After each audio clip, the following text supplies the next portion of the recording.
Furious Brexiteer attacks Angela Merkel, who has split Europe in half with her policies. A major rift has opened up between the German Chancellor Angela Merkel and her Interior Minister over the country's migrant policy.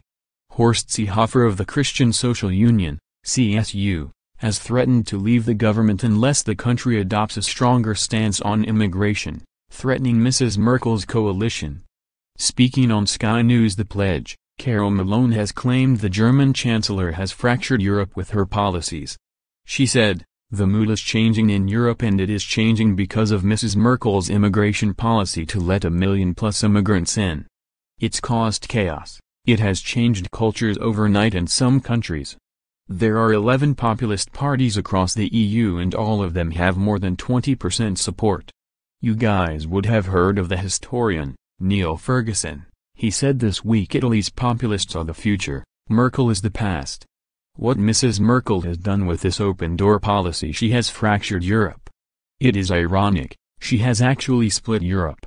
The political survival of Germany's chancellor is under threat after her interior minister Horst Seehofer threatened to walk away from her government coalition. At the center of the tensions, there is Mrs Merkel's criticized immigration program, which brought more than 1 million refugees in the country in 2015. Ms Merkel's leadership could crumble as a Christian Social Union, CSU, walkout would leave the chancellor without a majority in parliament.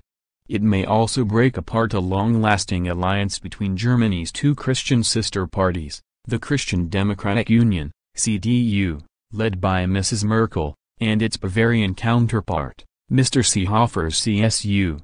Mrs Merkel managed to persuade Horst Seehofer, Interior Minister and CSU leader, to hold back to give her time to negotiate a solution with Germany's European partners.